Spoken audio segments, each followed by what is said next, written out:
नमस्कार। आज हम हिंदी भाषा की 8वीं कक्षा की पाठ्य पुस्तक अभ्यास सागर के पाठ 17 सोना को करेंगे। इस पाठ में हम व्यंजन संधि के विषय में पढ़ेंगे। तो आइए इस पाठ को शुरू करते हैं। प्रश्न 1। नीचे लिखे शब्दों में संधि के बाद हुए परिवर्तन को ध्यानपूर्वक देखिए। गण जमा ईश गणेश, वार्षिक जमा उत्सव वार्षिकोत्सव, शुभ जमा आरंभ शुभारंभ, जगत जमा अम्बा जगदम्बा, वाक जमा ईश वागीश, उत जमा ज्वल उज्ज्वल।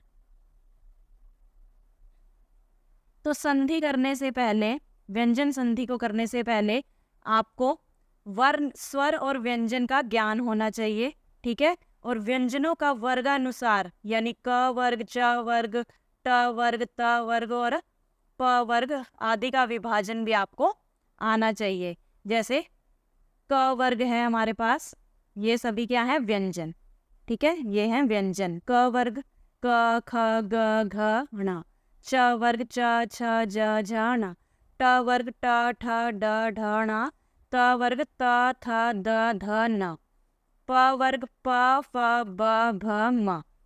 और ये जो है, ये अपने वर्ग का पहला वर्ण है, ये दूसरा, ये तीसरा, ये चौथा और ये पांचवा। ठीक है, ये सभी क्या है? अलग अलग वर्गों में विभाजित हैं। ठीक है। और स्वर हमारे आपको पता ही है, अ आ ई बड़ी उ, छोटा ऊ बड़ा ऊ, री छोटी ए बड़ी ए ओ। ठीक है, ये है हमारे स्वर और ये है व्यंजन। इनका वर्गानुसार आपको विभाजन भी बता दिया गया है। ठीक है, तो ये आपको आने चाहिए, तभी आप इस संधि को कर पाएंगे। यानी कि व्यंजन संधि में जो वर्णों का संयोग होता है उसे समझने के लिए आपको वर्णमाला यानी स्वर और व्यंजन का ज्ञान होना चाहिए। अब देखते हैं, गणेश वार्षिकोत्सव शुभारंभ। शब्दों में पूर्व पद में अंतिम वर्ण स्वर का उत्तर पद के प्रथम वर्ण यानी स्वर से मेल हुआ है, जो हमने ये करे थे। यानी कि ये जो अना है, इसमें क्या है? अस्वर है। ठीक है, और ये भी एक स्वर है। तो इन दोनों का जो मेल हुआ है तब बड़ी ए बना है ना। तो कहने का अर्थ है कि जो उत्तर पद के प्रथम वर्ण से मेल हुआ है, ये स्वर संधि के उदाहरण है। ये क्या है? स्वर संधि के उदाहरण। और जो जगदम्बा, वागीश, उज्ज्वल, ये तीनों है व्यंजन संधि के उदाहरण। ये जो तीन हमने पढ़े, ये थे स्वर संधि और ये है व्यंजन संधि। ठीक है। जगदम्बा, वागीश और उज्ज्वल शब्दों में पूर्व पद के अंतिम वर्ण व्यंजन का उत्तर पद के प्रथम वर्ण, जो ये है हमारा जगत है, वो है हमारा पूर्व पद और अम्बा क्या है? उत्तर पद। ठीक है, क्या बताया गया इसमें कि इन शब्दों में पूर्व पद के अंतिम वर्ण यानी व्यंजन का उत्तर पद के प्रथम वर्ण, वो स्वर भी हो सकता है, व्यंजन भी हो सकता है, से मेल हुआ है। ये व्यंजन संधि के उदाहरण है। ठीक है, याद रखिए, व्यंजन के साथ व्यंजन या स्वर का मेल होने से जो विकार होता है, परिवर्तन होता है, उसे क्या कहते हैं? व्यंजन संधि कहते हैं। ठीक है, व्यंजन के साथ व्यंजन या स्वर का मेल होने से जो विकार होता है उसे व्यंजन संधि कहते हैं। आगे उदाहरणों द्वारा हम इन्हें और अच्छे से समझेंगे। दूसरा प्रश्न है, नीचे लिखे संधि विच्छेद और संधि युक्त शब्दों को ध्यानपूर्वक पढ़िए। अब देखिए, दिक् जमा गज दिग्गज, जगत जमा अम्बा जगदम्बा, सत्य जमा वाणी सद्वाणी, अच जमा अंत अजंत, षट जमा आनंद षडानंद। ठीक है, अब ऊपर लिखे शब्दों में पूरा पद का अंतिम वर्ण सभी वर्गों का पहला व्यंजन है। ये देखिए, दिक् का क क्या है? वो क वर्ग का पहला व्यंजन है। त भी अपने वर्ग का पहला व्यंजन है। च भी अपने वर्ग का पहला और ट भी अपने वर्ग का पहला व्यंजन है। तो ये जो अंतिम है, अंतिम वर्ण है आधा क, आधा क, आधा त, आधा त, आधा च और ट, ये क्या है? अपने वर्गों का पहला व्यंजन है। ठीक है। यदि उत्तर पद के पहले सभी वर्ण वर्ग के तीसरे चौथे व्यंजन स्वर या य र ल व हो तो पूरा पद का अंतिम व्यंजन जो है वो अपने ही वर्ग का तीसरा वर्ण हो जाता है। पहले हमने इस लाइन का मतलब समझा। अब दूसरी लाइन का मतलब देखिए कि यदि उत्तर पद के पहले सभी वर्ण, उत्तर पद कौन से हैं? ये वाले, ये सभी क्या है? उत्तर पद। ठीक है, ये क्या है? उत्तर पद है। ये सभी क्या कहा गया है कि पहले सभी वर्ण वर्ग के तीसरे, या तो तीसरे होंगे अपने वर्ग के, ये 1 2 3 4 5 वर्ग हैं, तो या तो वो तीसरे होंगे। ठीक है, जो पहला वर्ण है या तो वो तीसरा होगा या चौथा होगा या फिर कोई स्वर होगा या य र ल व होंगे, य र ल व। तो क्या होगा? पूरा पद का यानी कि इसका क्या हो जाएगा? अंतिम व्यंजन अपने ही वर्ग का तीसरा वर्ण हो जाता है। ठीक है, तो क वर्ग का तीसरा क्या है? ग है ना? तो ये क्या बन गया? दिग्गज। ठीक है, अब त वर्ग का तीसरा क्या है? त थ द है, तो ये बन गया जगदम्बा। सत्य जमा वाणी, अब त वर्ग का तीसरा कौन सा है? वो द है, तो क्या बन गया? सद्वाणी। अच जमा अंत, अब च वर्ग का तीसरा च छ ज होता है, तो ये क्या बन गया? अजंत। ठीक है, उसी तरह से ट वर्ग का तीसरा ड होता है, तो ये क्या बन गया? षडानन। ठीक है, तो इस तरह से ये संधि हुई है। ठीक है, अब याद रखिए यदि पहले शब्द का अंतिम व्यंजन क च ट त प हो और दूसरे शब्द का पहला वर्ण कोई स्वर हो अथवा किसी वर्ग का तीसरा या चौथा वर्ण हो या फिर य र ल व आए, तो पूरा पद का अंतिम वर्ण अपने ही वर्ग के तीसरे वर्ण में परिवर्तित हो जाता है। ठीक है, जैसे हम एक बार आपको उदाहरण के द्वारा समझा देती हूँ। जैसे हमारे पास है दिक् जमा गज।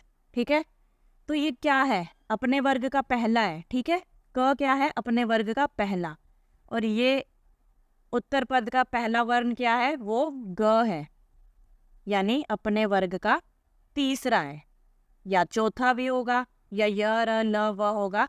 तो क्या होगा?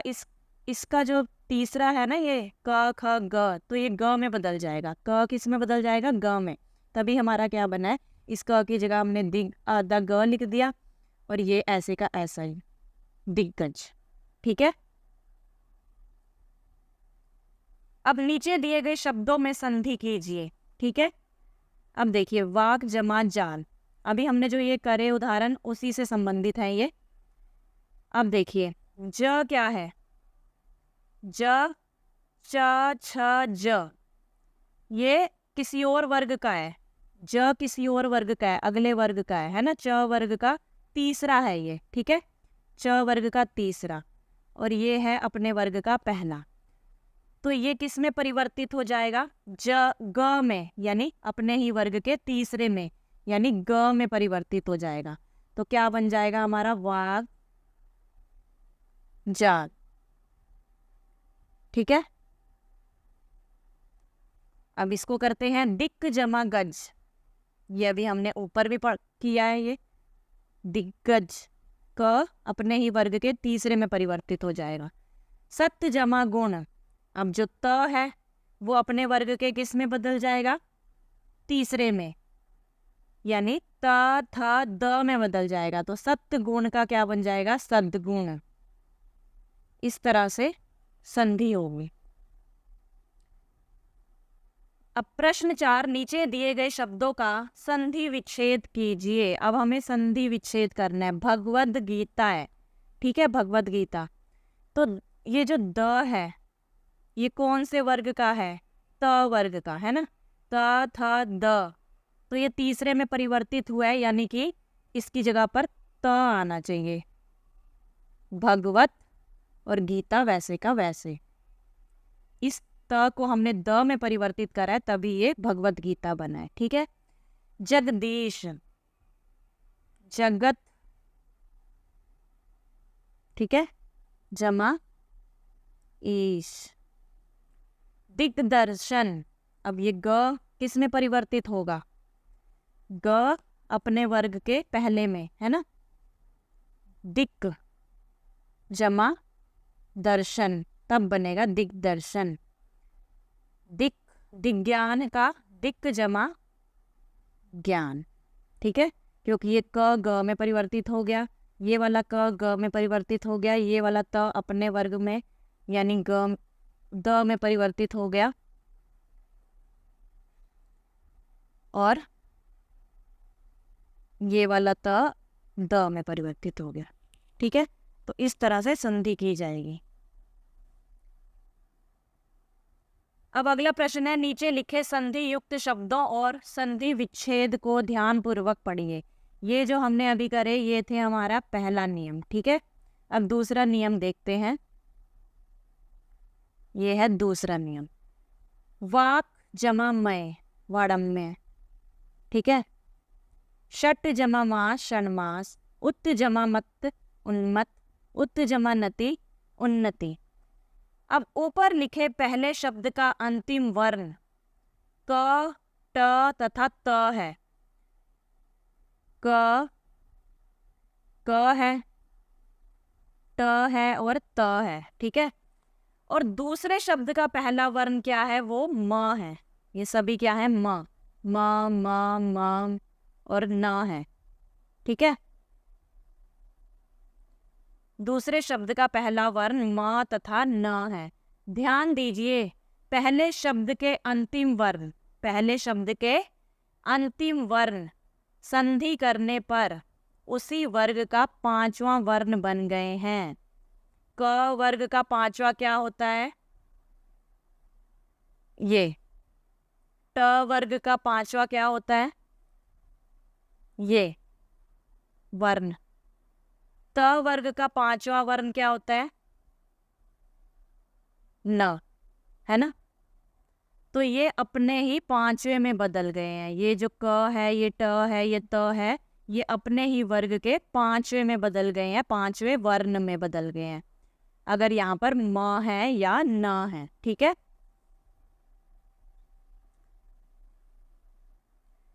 अब देखिए, यदि पहले शब्द का अंतिम व्यंजन क, च, ट, त, प हो और दूसरे शब्द का पहला वर्ण कोई नासिक व्यंजन हो, तो उसके स्थान पर उसी वर्ग का पांचवा वर्ण हो जाता है। ठीक है, उदाहरण के द्वारा समझेंगे। नीचे दिए गए शब्दों में संधि कीजिए। अब चित्त जमा मय, ठीक है, ये म है और ये त है। ठीक है, तो ये त और ये म, जब इनमें संधि की जाएगी तो त वर्ग का पांचवा क्या होता है? पांचवा वर्ण त, थ, द, ध, न होता है ना। तो ये त किस में बदल जाएगा? न में। तो क्या बन जाएगा? चिन्मय। ये मय तो ऐसे का ऐसा रहेगा, ये त आधे न में बदल जाएगा। ठीक है, अगला देखिए, उत जमा नयन, उत जमा नयन, नयन का तो नयन ही रहेगा। ठीक है, और ये त किस में बदल जाएगा? ये त अपने ही वर्ग के पांचवे में यानी आधे न में बदल जाएगा। त, थ, द, ध, न, तो ये बन जाएगा उन्नयन। ठीक है,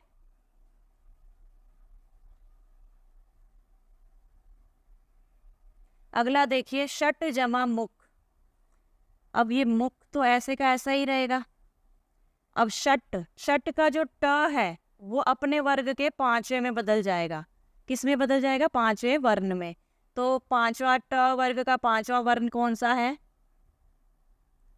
ये है ना, तो ये आधा लगेगा क्योंकि ये ट भी आधा है। तो क्या बन जाएगा? षण्मुख। अब अगला देखिए, अगला प्रश्न, नीचे दिए गए शब्दों का संधि विच्छेद कीजिए। उन्मेष, सन्मार्ग, उन्नयन। अब उन्नयन का तो हमने ऊपर भी उदाहरण करा है, तो क्या बनेगा? उत् जमा नयन, अपने वर्ग के। अब ये नथ है, ये अपने वर्ग, अब उल्टा हो जाएगा इसका, ये अपने वर्ग के पहले में बदल जाएगा। सन्मार्ग क्या किस में बदलेगा? सत्मार्ग, सत्य जमा मार्ग। उन्मेष, न कौन से? त वर्ग का ही है, ठीक है, तो क्या बच जाएगा? उत् जमा मेष। तो इस तरह से संधि हो गई। अब अगला प्रश्न है, नीचे दिए गए शब्दों में संधि के बाद हुए परिवर्तन को ध्यान पूर्वक देखिए। 2 नियम हम कर चुके हैं, अब ये है तीसरा नियम, ठीक है। उत् जमा लेख, उल्लेख, उत् जमा लेख, उल्लेख, सत्य जमा जन, सज्जन, तत्व जमा टीका, तट्टिका। अब ऊपर लिखे शब्दों के पूर्व पद के अंतिम वर्ण त है, ये त है, त त त, अंतिम वर्ण क्या है? त। तथा उत्तर पद के पहले वर्ण ल ज ट है, और उत्तर पद ये है, तो इसका पहले वर्ण क्या है? ल ज ट।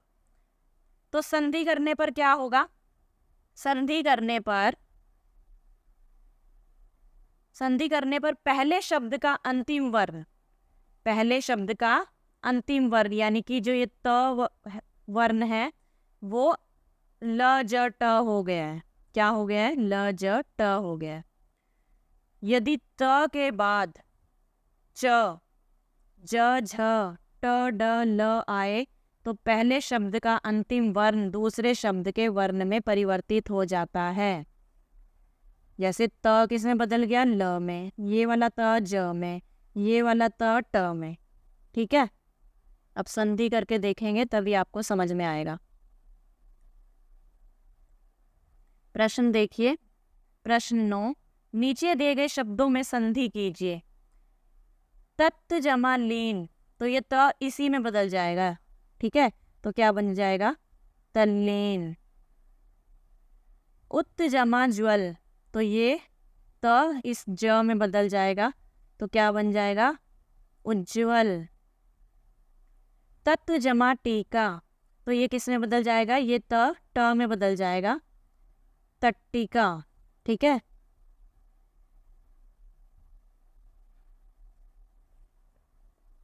एक मिनट, जैसे ये दिया गया वैसे ही लिखना है हमें। उत् जमा डयन, तो ये किस में इसी में बदल जाएगा, ठीक है, उड्डयन, ऐसे। उत् जमा चारण, तो ये किस में बदल जाएगा? आधे च में, तो क्या बन जाएगा? उच्चारण, ठीक है। प्रश्न 10 है, नीचे लिखे शब्दों में संधि के पश्चात हुए परिवर्तन को देखिए। उत् जमा श्वास, उच्छ्वास, उत् जमा शीश, उच्छिस। अब देखिए, ये है हमारा चौथा नियम। यदि त के बाद दूसरे शब्द का पहला वर्ण श हो, श है, तो संधि करने पर त का च बन जाएगा और श का छ हो जाता है। ध्यान दीजिए, यदि त के बाद दूसरे शब्द का पहला वर्ण अगर श है तो संधि करने पर त का च बन जाएगा, ठीक है, और अगर श और श का छ बन जाएगा। क्या कहा गया है? ध्यान दीजिए, जैसे ये उदाहरण कोई उठा लेते हैं हम।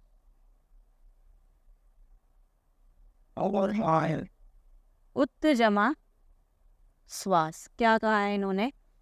कि यदि त के बाद दूसरे शब्द का पहला वर्ण श हो, ये श है, तो संधि करने पर इस त का तो च बन जाएगा। देखिए, त का क्या बन जाएगा? च बन जाएगा, ठीक है, आधा च बन जाएगा, और श का यानी इसका क्या बन जाएगा? ये छ में परिवर्तित हो जाएगा, छ में, ठीक है, आधे छ में। तो क्या बनेगा ये? अगर हम इसे बना के लिखेंगे तो क्या बन जाएगा? ये ऊ का ऊ, इस त का च बन जाएगा, तो आधा च बनेगा, तो ऐसे लिखेंगे, और ये इस श्वास का क्या बन जाएगा? छ बन जाएगा, और फिर वास,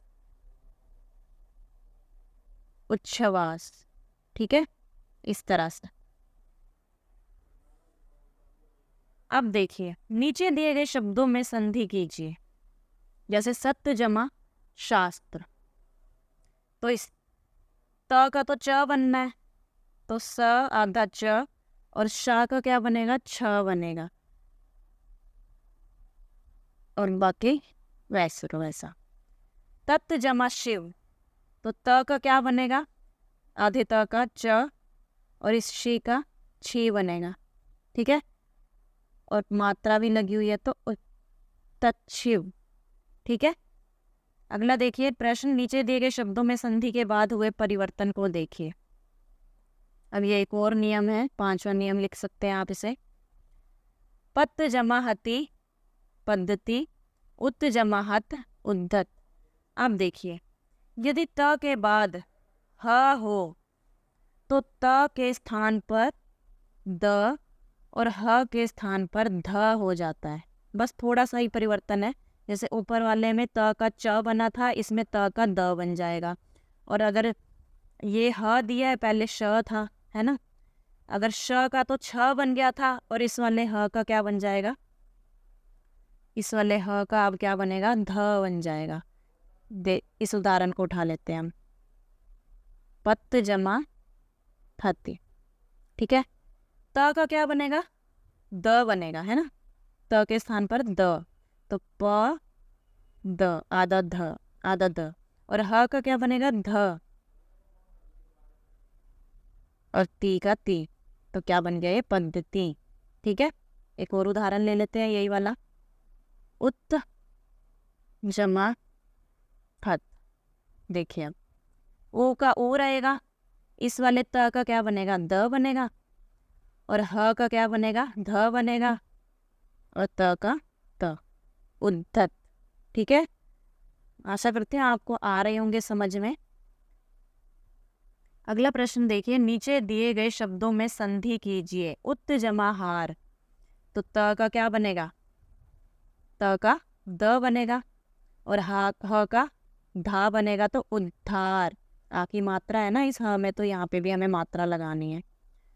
तत्व जमा हित, तो त का तो द बन जाएगा, और ह का धी बनेगा, और मात्रा लगाई जाएगी छोटी की, तो क्या बनेगा, तद्धित।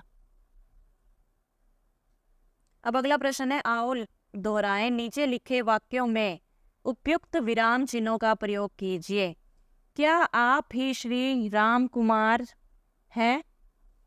तो ये प्रश्न पूछा गया है यहाँ पर, तो क्या आएगा, प्रश्न सूचक चिन्ह आएगा, ठीक है। अगला है, भाई भरत, फिर कोमा, तुम अयोध्या लौट जाओ, वाक्य खत्म, पूर्ण विराम। राजा उदास होकर बोला, अब क्या होगा, राजा उदास होकर बोला, यहाँ पर कोमा, फिर दूसरा उद्धरण चिन्ह शुरू, अब क्या होगा, यानी प्रश्न पूछा गया है तो प्रश्न सूचक चिन्ह और दूसरा उद्धरण चिन्ह बंद। आहा, विस्मयादिबोधक चिन्ह आएगा। कैसे काले काले मेघ चारों ओर से घिर कर आकाश पर छा गए हैं, वाक्य खत्म, पूर्ण विराम। गीता का वचन है, अब कोई वचन बताया गया है तो पहले विराम आएगा, अल्प विराम, फिर दूसरा उद्धरण चिन्ह शुरू। कर्म करो किंतु फल की इच्छा ना रखो, पूर्ण विराम, और दूसरा उद्धरण चिन्ह बंद। तो इस तरह से विराम चिन्ह का हमें प्रयोग करना था। अगला प्रश्न है, निर्देशानुसार वाक्य परिवर्तन कीजिए। उस आदमी ने कल चोरी की थी, तो इसे हमें मिश्र वाक्य में बदलना है। तो कैसे बदलेंगे, यह वही आदमी है जिसने कल चोरी की थी, ठीक है। अगला वाक्य है, यह वही गांव है जहां के लोग कसरत के शौकीन हैं। तो अब हमें इसे किसे में बदलना है, सरल वाक्य में। तो सरल वाक्य में इस तरह से बनेगा ये, इस गांव के लोग कसरत के शौकीन हैं। अगला वाक्य है, मैं नित्य व्यायाम करके स्नान करता हूँ। इसे हमें संयुक्त वाक्य में बदलना है। तो क्या आएगा, मैं नित्य व्यायाम करता हूँ और स्नान करता हूँ, या आप यहाँ पे ऐसे भी लिख सकते हैं, और फिर स्नान करता हूँ, ठीक है। अगला है, अगला वाक्य, उसने मेरी किताब ली है, इसे हमें मिश्र वाक्य में बदलना है। तो यह वही है जिसने मेरी किताब ली है। अगला वाक्य है, उसने खाना खाया और सो गया, इसे हमें सरल वाक्य में बदलना है। तो सरल वाक्य में इस तरह से बनेगा, वह खाना खाकर सो गया। प्रश्न 16, नीचे लिखे वाक्यों के रचना के आधार पर वाक्य भेद बताइए। वाक्य भेद बताना है हमें, ठीक है, कि कौन सा वाक्य है, सरल है, संयुक्त है या मिश्रित है। खेल बड़े सुंदर होते हैं, तो ये क्या है, सरल वाक्य। उसने कपड़े डाले और बाजार चला गया, और योजक चिन्ह का प्रयोग है, तो इसका मतलब ये कौन सा है, संयुक्त वाक्य। हमने इस वर्ष दशहरे का उत्सव उत्साह से मनाया, सरल वाक्य। अगला वाक्य है, बच्चे वैसा करते हैं जैसा उन्हें सिखाया जाता है, तो ये कौन सा है, मिश्रित वाक्य का उदाहरण, मिश्रित वाक्य। अगला वाक्य है, जैसे ही वह बिस्तर पर लेटा वह सो गया, तो ये भी कौन सा है, मिश्रित वाक्य। प्रश्न 17, नीचे दिए गए शब्दों के पर्यायवाची शब्द वर्ग पहेली में से छांटकर लिखिए। पर्यायवाची यानी समानार्थी शब्द।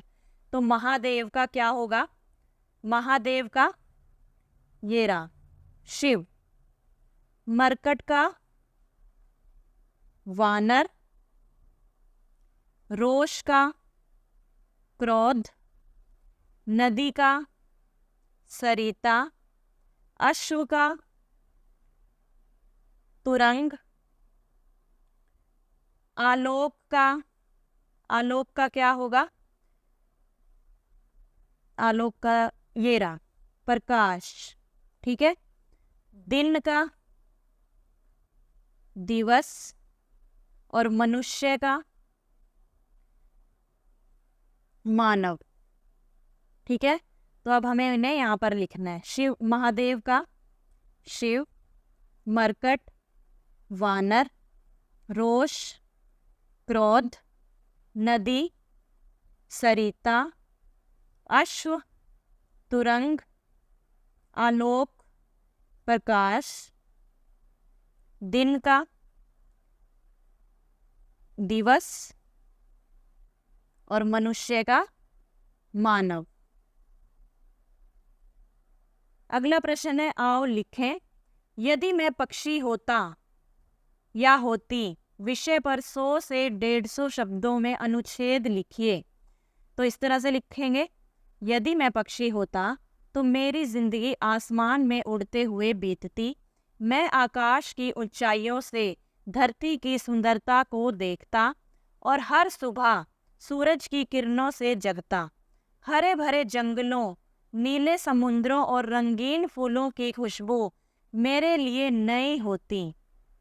जब चाहूँगा हवा की सुकून भरी लहरों में उड़ा करूँगा, और जब चाहूँगा किसी ऊंचाई पर बैठकर आसपास के दृश्य का आनंद लूँगा। मेरे पंखों की रंग बिरंगी छटा और चहचहाहट से वातावरण को सजाऊँगा। बारिश की बूंदें मेरे पंखों पर गिरेंगी तो उनकी ठंडक का आनंद लूँगा। मैं हर मौसम का आनंद उठाऊंगा और हर स्थान की विविधता को अनुभव करूंगा। मेरा जीवन स्वतंत्र और स्वच्छंद होता यदि मैं पक्षी होता। यदि मैं पक्षी होता तो मैं पेड़ों की डाल पर बैठकर अपने मधुर गान से सबके मन को मोहित कर देता। मनुष्य की तरह मुझे भी आज़ादी प्रिय है, इसलिए मैं पिंजरे की कैद में कभी न आता और मनुष्यों को समझाता कि किसी को भी कैद में रखना गलत है। एक पक्षी होने के नाते स्वतंत्रता और नई ऊंचाइयों की खोज मेरी जिंदगी का हिस्सा बन जाते। आशा करती हूँ कि आपको यह पाठ अच्छे से समझ में आ गया होगा। मिलते हैं अगली वीडियो में। तब तक के लिए नमस्कार।